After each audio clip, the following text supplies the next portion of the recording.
बिस्मिल्लाहिर्रहमानिर्रहीम अस्सलाम वालेकुम। हमारे चैनल में खुश आमदीद। मैं बड़ी बेचैनी से अपनी माँ के काम पर जाने का इंतज़ार कर रहा था ताकि आज मैं सच जान लूँ। जब तक मुझे हकीकत का इल्म नहीं हो जाता मुझे सुकून नहीं मिलता। और मुझे मालूम भी नहीं था कि जैसे मैं सोच रहा था कि वाकई में वो सच था या महज मेरा वहम था। 12 बजने को आए थे। अब्बा तो काम पर चले गए थे। वो रात को देर से आते थे। अब मैं कब से इसे इंतज़ार में था कि कब अम्मी जाती है। दिन सर पे चढ़ आया था। सारे घर में खामोशी का राज था। अम्मी जल्दी जल्दी घर की सफाई कर रही थी। खामोशी की वजह से घर में सिर्फ चिड़ियों की चहचहाहट और झाड़ों की आवाज़ गूंज रही थी। कल रात आने वाले तूफान की वजह से सारा घर मिट्टी से अटक गया था और सारा घर दरख्तों के पत्तों से भर गया था। अम्मी को काम पर जाने की जल्दी थी। वो जितना जल्दी जाने की कोशिश करती इतना ही लेट होती जा रही थी।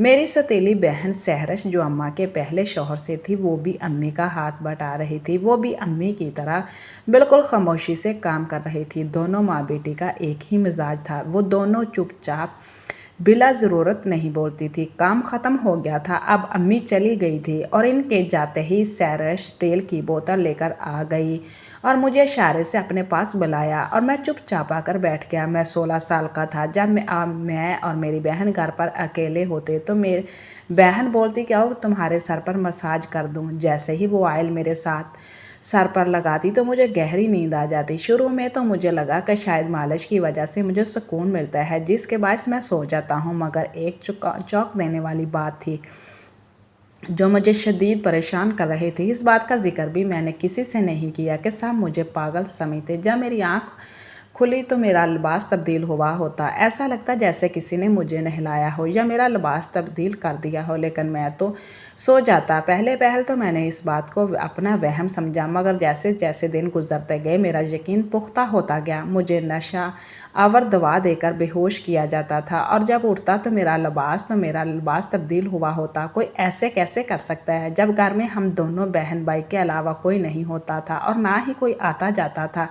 मेरी बहन सहरश तो ऐसी हरकत नहीं कर सकती थी। फिर कौन था जो ऐसा कर रहा था। मैं जब अपनी बहन से इस बात का जिक्र करता तो बहन मुझे पैसे देकर चुप करवा देती और कहती कि तुम नहाकर यही कपड़े पहनकर सोए थे, तुम बातें बोलने लगे हो, लगता है तुम्हारा हाफजा कमज़ोर हो गया है, डॉक्टर को दिखाओ। बहन की बातें मुझे गुस्सा दिलाती थी मगर सुनकर चुप कर जाता। मेरी बहन सहरश रोज़ ऐसी कोई ना कोई बात करके मुझे चुप करवा देती थी, मगर मैं अब बच्चा नहीं रहा जैसे कोई खिलौना या खाने की चीज़ देकर बहलाया जाए। मैं जवानी में कदम रख रहा था और ये बात मुझे सख्त परेशान करती थी कि मेरी लाइल्मी में कोई मेरे कपड़े तब्दील करता है और मुझे नहलाता भी है। मैं तो बहुत शर्मीला लड़का था।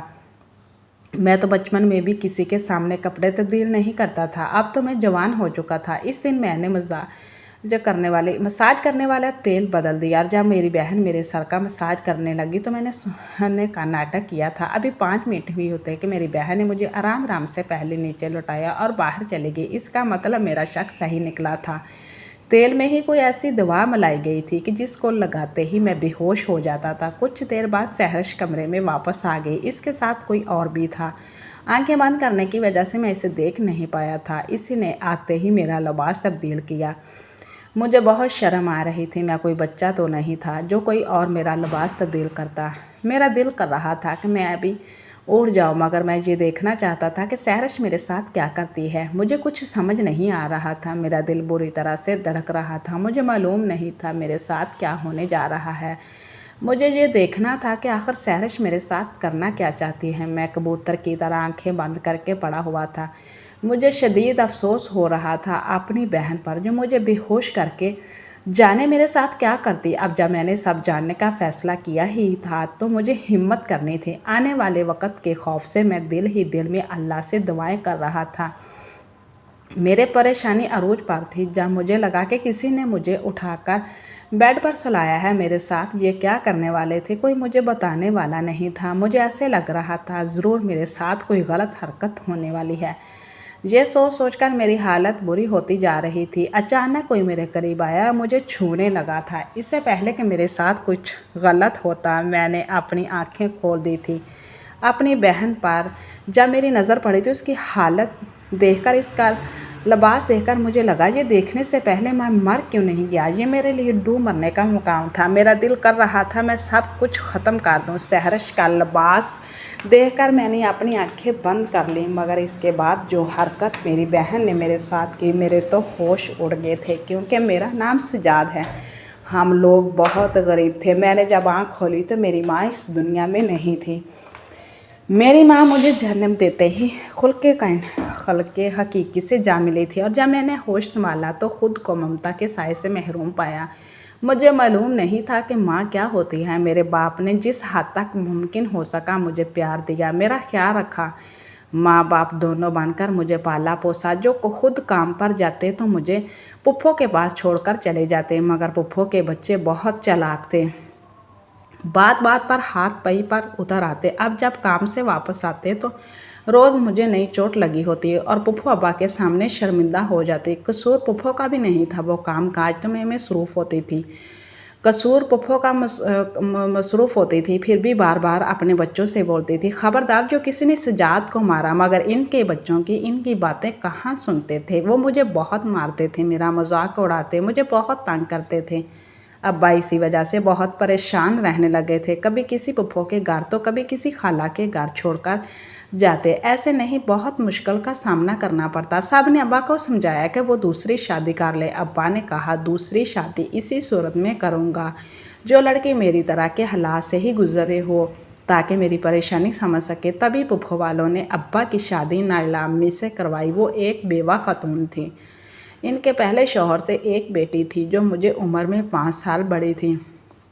इसका नाम सहरश था। वो दोनों माँ बेटी चुपचाप रहते थे। ऐसे लगता था जैसे वो दोनों भी हालात की चक्की में बुरी तरह पीस कर आई हों। अपनों की बदसलूकी बर्दाश्त करते करते दोनों माँ बेटी पत्थर की बन गई थी।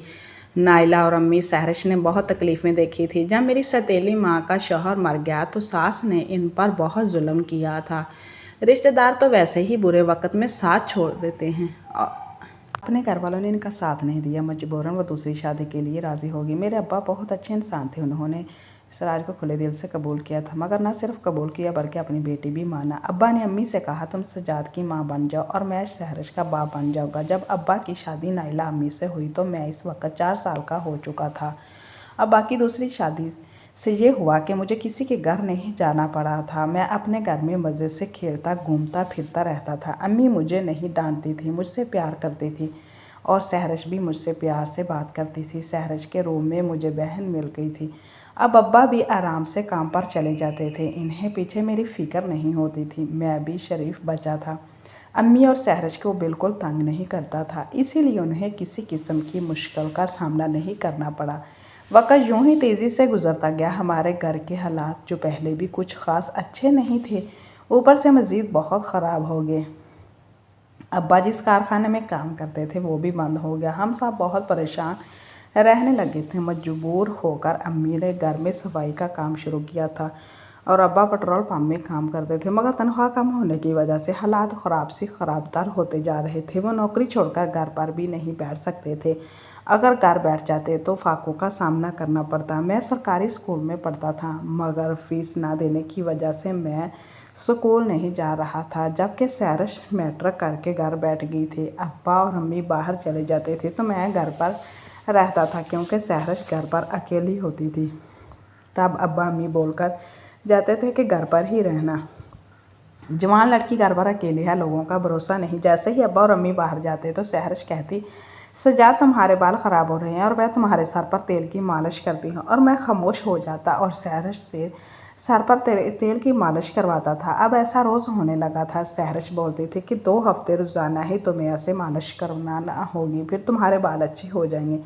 मेरे लिए ये खुशी की बात थी कि सहरश मेरे साथ बहुत अच्छी थी, वरना जैसे जैसे वो बड़ी होती जा रही थी ऐसे लगता था वो हर वक्त किसी गहरी सोच में गुम है या इसे कोई परेशानी हो। मेरी कोई ख़ास दोस्त भी नहीं थे जिनके साथ मैं खेलता, बस मेरे दोस्त स्कूल की हद तक ही महदूद थे। सहरश मेरे सर की मालिश करती तो मुझे एक सुकून मिलता और मैं नींद की वादी में उतर जाता।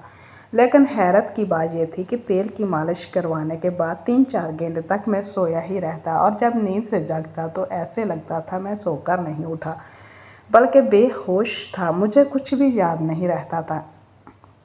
तब मैं अपने बिस्तर पर आकर लेट जाता और हैरत वाली बात ये थी कि जब मैं उठता तो मेरे कपड़े बदले हुए होते थे। मैं सैर से पूछता कि मेरे कपड़े कौन बदलता है, तो सैर इस बात को टाल जाती थी। मुझे मेरे सवालों को तसल्ली बख्श जवाब नहीं मिलते थे। एक रोज़ मैं ऐसी परेशानी में छत पर टहलने लगा और इसी बार मैं सोचने लगा जब अचानक मेरी नज़र इस जोड़े पर पड़ी जो सुबह मैंने पहना हुआ था और वो गीला था। साफ लग रहा था कि अभी कुछ देर पहले ही धोकर सुखाने के लिए लटकाया गया था, लेकिन वहाँ पर कपड़े टंगे हुए थे। सिर्फ एक ही मेरा जोड़ा टंगा हुआ था। अम्मी तो घर पर थी नहीं। ज़ाहिर सी बात है सैरश ने मेरे कपड़े धोकर सुखाने के लिए लटकाए थे, मगर मैंने इस बात का जिक्र सैरश से नहीं किया। अब यही रोज़ का मामूल हो गया था। जब भी मैं छत पर जाता मेरा वो जोड़ा यूँ मुझ पर बदला जाता और मेरा जोड़ा जो मुझे तेल लगाने से पहले पहनाया होता वो टंगा हुआ होता था। यही से मेरे दिल में शक पैदा हुआ था कि आखिर ऐसी क्या वजह थी। सहरश झूठ क्यों बोलती है, मुझे क्या छुपा रही है और मेरे कपड़े कौन तब्दील करता है और क्यों करता है। ये बातें मुझे बहुत परेशान कर रही थी। इतना मैं जान गया था कि इस तेल में ही कुछ ऐसा है जिसको लगाने से ही मैं बेहोश हो जाता हूँ। अब मैं बाज़ार से दूसरा तेल लेकर आ गया और सबसे छुपकर घर वाले तेल दूसरी बोतल में डालकर बाज़ार वाला तेल इसके अंदर डाल दिया ताकि सहरश को मुझ पर शक ना हो। आज खुलकर सामने आने का वक़्त आ गया था। सहरश से अभी मेरा दिल खट्टा होता जा रहा था। मैंने भी अब इससे ज़्यादा बात करना छोड़ दिया था। सच ये भी था कि मैं डिप्रेशन में जा रहा था। जब तक मैं ये भी गीती नहीं सिल जाता मुझे चैन नहीं मिलता था। आखिरकार अम्मी का काम ख़त्म हुआ और जब अब्बा अम्मी काम पर चले गए तो रोज़ की तरह सहरश मुझे बोली, सजाद तुम्हें तेल लगाने का वक़्त हो गया है। मैं चुपचाप नीचे बैठ गया जबकि सहरश चारपाई पर बैठ गई और मुझे तेल की मालिश करने लगी। और मैंने थोड़ी देर के बाद ऐसा देखा कि जिसे मैं सो गया हूँ मगर मैं जाग रहा था। सहरश ने मुझे आवाज़ दी और मेरा गला थपथपाया। जब इसे पक्का यकीन हो गया कि मैं बेहोश हो गया हूँ तब सहरश ने मुझे आराम आराम से ज़मीन पर लटा दिया और शायद खुद बाहर चलेगी। तब भी बाहर का दरवाज़ा खुलने की आवाज़ आई और कदमों की चाल मुझे तक आती महसूस हुई। मैं समझ गया था कि वहाँ पर कोई और भी था। सहरश अकेली नहीं थी। ये सोचकर मुझे ज़्यादा डर लगने लगा था। मेरा सारा वजूद मुझे ठंडा होता हुआ महसूस हुआ था। ऐसा तो मैंने सोचा भी नहीं था कि घर से कोई बाहर का फ़र्द भी इस खेल में शामिल होगा। मगर ये शख्स कौन हो सकता था। अब मुझे उठाकर किसी गाड़ी में लटाया गया था। मेरे लिए एक बात चौंका देने वाली थी। पहले बाहर का कोई शख्स अंदर आया, अब यह गाड़ी पे क्या चक्कर था। अब सहरश की सरगोशी नुमा आवाज़ आ रही थी। सहरश बोल रही थी, जल्दी करो, हमें पहले काफ़ी देर हो गई है। इससे पहले कि अब्बा घर वापस आ जाए हमें वापस भी लौटना है। सहरश की बात सुनकर मुझे बहुत डर लगने लगा था। मुझे मालूम नहीं मेरे साथ क्या होने वाला था। मेरी परेशानी बढ़ती जा रही थी। जब गाड़ी किसी जगह लेकर रुकी तो मुझे कुछ लोगों ने स्ट्रेचर पर डाला और मुझे कहीं लेके जा रहे थे। मैं बहुत ज़्यादा खौफज़दा था। ऐसा लग रहा था किसी अस्पताल में ले जाया गया हूँ। मेरे साथ जाने क्या होने वाला था, क्या मेरा कोई साथ में जाने क्या होने वाला था, कोई गुर्दा वगैरह तो बेचने वाला नहीं था। आजकल तो ऐसे बहुत से केसेस सामने आ रहे थे। लोगों को बेहोश होकर इनके गुर्दे वगैरह की बात को करोड़ों में बेच दिए जाते थे। अगले इंसान को मालूम भी नहीं हो पाता था कि इसके साथ क्या हो चुका है। मुझे एक जगह लाकर रोक दिया गया। वहाँ पर काफ़ी शोर था। जब इसे मज़ीद सब्र नहीं हुआ मैंने आंखें खोल दी और एकदम उठ के खड़ा हुआ सा मुझे देखकर चुप हो गए थे। ऐसा लगता था सबको सांप सूंघ गया हो। मेरी नज़र जब सहरश पर गई, इसका लिबास और होलिया देखकर मैं गुस्से से पागल हो गया था। किसी भाई को अपनी बहन को इस होलिया में देखना शर्म से डूब मरने का मकाम होता है।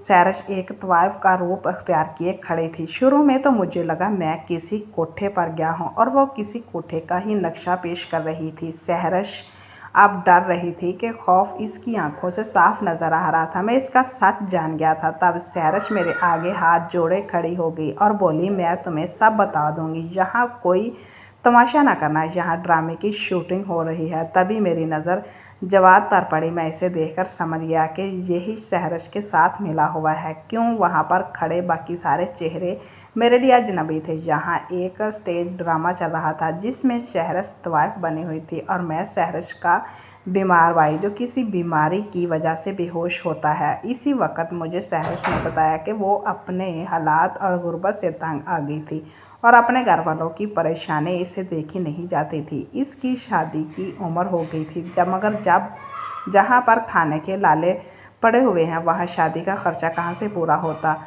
सहर्ष ने बताया कि वो अपने मोहल्ले के लड़के जवाद को पसंद करती है जो स्टेज ड्रामों में काम करता है। इसने सहर्ष को समझाया कि तुम भी मेरे साथ चलो और स्टेज ड्रामे करो, कोई भी तुम्हें नहीं पहचानेगा और तुम अपने काम के पैसे भी मिल जाएंगे और तुम खुद ही अपनी शादी के लिए पैसे जमा कर लोगी। सहर्ष ने रोते हुए बताया कि शूटिंग के दौरान जवाद ने बताया कि डायरेक्टर साहब को एक ऐसा लड़का चाहिए जो मरीज़ा का किरदार अदा करे और वो ड्रामे में तुम्हारा भाई बना होगा। ड्रामे में यही दिखाना होगा कि तुम अपने बीमार भाई की वजह से तवाफ बनने पर मजबूर हो गई थी। तभी मेरे जहन में धमाका हुआ और मैंने जवाद से बोला, हम वैसे भी तो सजाद को बेहोश करते हैं, तो क्यों ना हम इसे ही ये काम करवाएं। वो तो वैसे भी बेसुर्द होकर पड़ा होता है। हम डायरेक्टर साहब को यही कहेंगे कि वाकई में मेरा भाई बीमार है और इससे आपका भी रख दे ताकि आपको कुछ सवाब भी मिल जाएगा और मेरे भाई के इलाज के लिए पैसे भी जमा हो जाएंगे। इसके हिस्से के मिलने वाले पैसे हम अपनी शादी के लिए जमा करेंगे। जवाद को मेरी बात बहुत पसंद आई थी। हमने डायरेक्टर से ये बात की तो वो राज़ी हो गया क्योंकि वो एक नरम दिल इंसान था। अब जवाद तुम्हारा लिबास तब्दील करता था और हम डायरेक्टर की शूटिंग वाली कार लाकर तुम्हारे लिए ले जाते थे क्योंकि कुछ रोज़ तक सुबह सही चल रहा था, फिर तुम्हें शक होने लगा, मगर वापसी पर हमारे पास इतना वक़्त नहीं होता था कि तुम्हें फिर से वही लिबास पहना दे क्योंकि अम्मी के आने का वक़्त हो जाता था। इसीलिए जवाद जल्दी चला जाता था, मगर आज अचानक से तुम्हें होश आ गया। ये तेल मैं बेहोशी की दुआ मिलाने वाला आइडिया भी मुझे जवाद ने दिया था।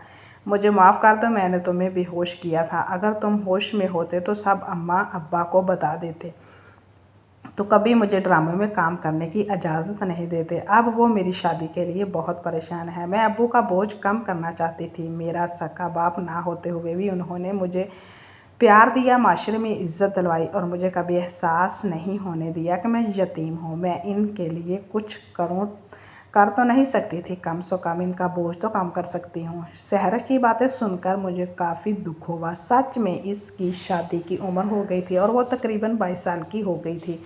अगर उम्र थोड़ी बढ़ जाए तो रिश्ते मुश्किल से मिलते हैं और गरीब लोगों के तो मसाइल भी ज़्यादा होते हैं। बग़ैर जहेज़ के कोई गरीब लड़की से शादी करने के लिए राज़ी नहीं है। सहर ये सब तो मुझे बता भी सकती थी, अम्मी अबू को भी एतमाद में ले सकते थे, वो तुम्हें मना नहीं करते थे। मैंने सहरश को समझाना चाहा। सहरश बोली, नहीं मेरे भाई, तुम नहीं समझते। अब्बा अम्मी कभी मुझे ये काम नहीं करने देते। मैं इन्हें जानती हूँ। अगर अब्बा को सिर्फ इतना पता चले कि मैं काम करना चाहती हूँ तो अब्बा बहुत उदास हो जाएंगे। वो बहुत ही कमज़ोर दिल के मालिक है, इसीलिए मैंने इन दोनों को नहीं बताया। अब तुम भी इनको ये बात मत बताना वरना इन्हें बहुत बुरा लगेगा। जवाद ने मुझे कहा, तुम भी हमारे साथ काम करो और अपने माँ बाप का सहारा बनो। कि मैं भी राज़ी हो गया। मैंने सहरश से वादा किया कि मैं किसी से कुछ नहीं कहूँगा। अम्मी और अब्बा भी घर आ गए थे। सहरश ने खाना बना लिया था। हम सब ने साथ मिलकर खाना खाया। इसी दौरान यहाँ वहाँ की छोटी मोटी बातें होती रही। फिर कुछ दिनों बाद मुझे कंपनी में नौकरी मिल गई थी। मैंने ड्रामों वाला काम छोड़ दिया था, वहाँ दिल लगाकर काम करने लगा। अब्बा अक्सर बोलते थे कि मुझे मेरे बच्चों पर फ़ख्र है। अब सहरश थोड़ी शर्मिंदा हो जाती थी, मगर मैंने इसे हर मोड़ पर हौसला दिया था। फिर एक दिन सहरश ने भी वो काम छोड़कर घर में ट्यूशन सेंटर बना लिया था। अब हमारे घर के हालात काफ़ी बेहतर हैं। जब सहरश के लिए रिश्ता आया तो सब बहुत खुश हो गए। जवाद से भला था, किसी को भला क्या एतराज़ हो सकता था। मैंने भी अब्बा से कहा कि हाँ कर दें इस रिश्ते के लिए, जवाद अच्छा लड़का है। अब्बा ने हाँ कर दी। हमने अपनी हैसियत के मुताबिक खर्चा करके सहरश की शादी कर दी थी। अब सहरश खुश थी, इसकी खुशी में हम सब ही खुश थे। ज़रूरी नहीं होता कि हम हर वक्त सबको बताते जाएं और अपने वक़्त को अच्छा बनाने के लिए कुछ बातें दिल में भी रखनी पड़ती हैं जिसमें किसी की भलाई होती है। अक्सर अपने प्यारों की गलतियां, बहुत सी बातों पर पर्दा रखना पड़ता है। इसलिए आज तक मैंने अम्मी अब्बा को पता नहीं लगने दिया सहरश और जमाल ने मेरे साथ क्या हरकत की। जवाद ने भी वो काम छोड़कर अपने किराने की दुकान बना ली। वो इसी में खुश है और आज हमारे हालात बहुत अच्छे हो गए हैं। तो ये थी हमारी आज की स्टोरी। अगर आप लोगों को अच्छी स्टोरी लगी है तो प्लीज़ हमारे चैनल को सब्सक्राइब करें ताकि आपको अच्छी वीडियो सुनने को मिले। अल्लाह हाफिज़।